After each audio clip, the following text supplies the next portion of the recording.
Good afternoon, everybody. It is Tuesday, June the 14th, about 2 hours after the closing bell.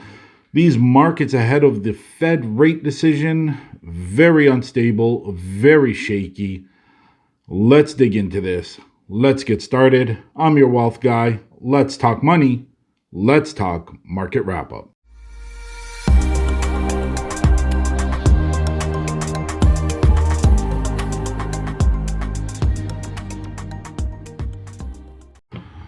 All right, everybody. So let's just jump right into the markets and take a look here because the markets ended up finishing a little bit mixed, more overall neutral than anything, with the NASDAQ finishing about 19 points in the green. The US 30 finished about 136 points in the red, and the US 500 or the S&P finished about 11.5 points in the red as well. But the big thing that we need to look at again today, I keep pointing it out to everybody, is the 10-year yield. The U.S. 10-year yield alone finished 3.25% in the green, which marks another day with a very significant leap to the upside, indicating a massive sell-off yet again in the debt market. This is eventually going to spill over into the equities market. It's not going to be instantaneous. It will be significant when it does start to happen. Now, taking a look at tomorrow's interest rate decision, a lot of it can be attributed to this increase or projected increase of 75 basis points, which a lot of people feel is a direction that the Fed is going to take. I'm still feeling possibly a 50 basis point increase, but at this point, we really don't know. If we see a 50-point increase, I talked about this yesterday and then again on Sunday, the 50-point increase will lead to a little bit of a rebound here in equities market, probably a little bit of a drop in the 10-year yield. Maybe not, but we'll see. If we get a 75 basis point increase, you can expect the equity market to probably fall quite significantly over the next few days. Keeping in mind that the 10-year yield will probably also not necessarily be in check. And that is, again, another concerning alarm. As long as the 10-year yield has no stability, and I did say that the 10-year yield could reach 3.5 on the yield, the fact that it's going up so quickly without any control is really where the concern is. The fact that the equities market is dropping without any control is a concern. Now, if we take a look at economically, we haven't been getting much positive, or let's be honest, we haven't received any positive news as far as the economy is concerned for a very, very long time. We've got savings at an all-time low. We've got debts at all-time highs. We have employment numbers, especially in the U.S., that are dropping, and we're seeing massive increases in initial jobless claims. In Canada, we're seeing interest rates starting to impact the real estate market, which for many people is where all your equity and wealth is. We're seeing affordability drop significantly and a noted amount of decreasing mortgage applications here in Canada.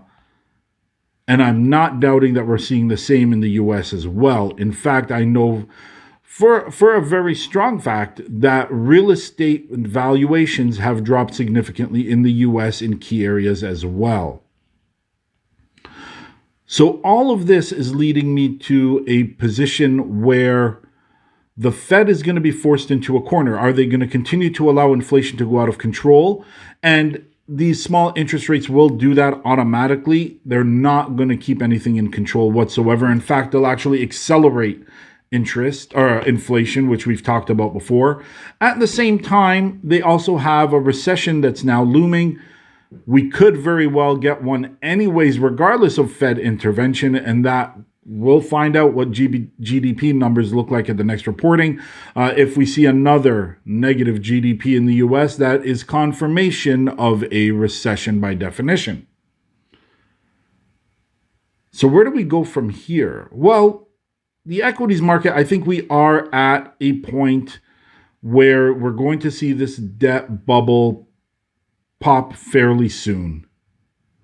And when that does happen, we are going to see a massive sell-off in equities that's going to be something we have not seen within this generation. Now, that I'm not trying to scare anybody, just more of a preparation and where you should position yourself and how to position yourself, I think is probably the most important thing.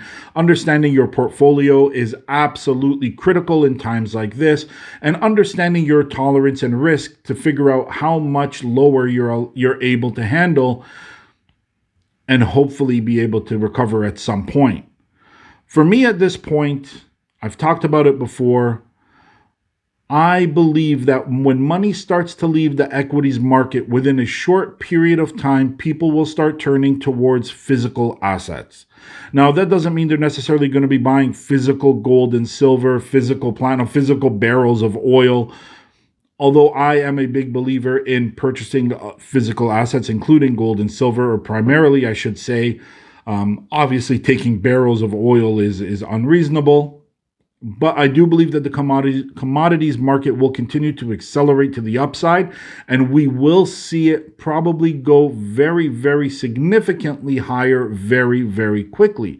Cash never truly disappears. Cash will transition to something more beneficial at that time. It's very, very set up in cycles, and sector oriented.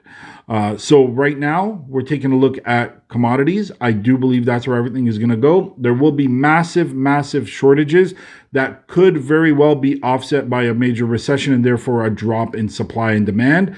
But I think for the short term, shortages will continue to cause the commodities market to move very aggressively to the upside and very significantly. Even today, just going to the pet shop, taking a look at the price of pet food has increased dramatically. And we're just talking about pet food here. We're not getting into human grade beef, chicken, which has gone up dramatically. We're not getting into sod. We're not getting into wheat, grains, rice. We're not getting into any of that. All of those have already experienced a dramatic move to the upside. And I continue to believe that we're, as I said, going to continue to see that accelerate to the upside, especially in the short to medium term. Now, keep in mind, nothing here is a recommendation, strictly what I am doing with my portfolio. So please understand, make sure that you speak to your advisors, make sure that you speak to whoever is managing your portfolio and understand what is appropriate for you, because with commodities comes great risk as volatility will continue to move to the upside throughout this period coming forward. Now, that being said, I also believe in many alternative investment strategies. I do think cryptocurrencies, which have been under significant pressure for the short term, could very likely rebound at some point where the equities markets start to crash. They could be a beneficiary in this. Again, not a recommendation, as the volatility, as we've seen this week in cryptocurrencies alone, has really shown its ugly head. So just be careful out there. Understand the markets. Understand what's happening. We are starting to enter that point of collapse. Eventual, I'm going to say, correction or even reevaluation or devaluation of currencies will continue. Just keep an eye out there. I do believe that we might be at the start of something that could turn very, very bad, very, very fast. But that's it, everybody. Doom and gloom today. I will see you tomorrow morning at the opening bell.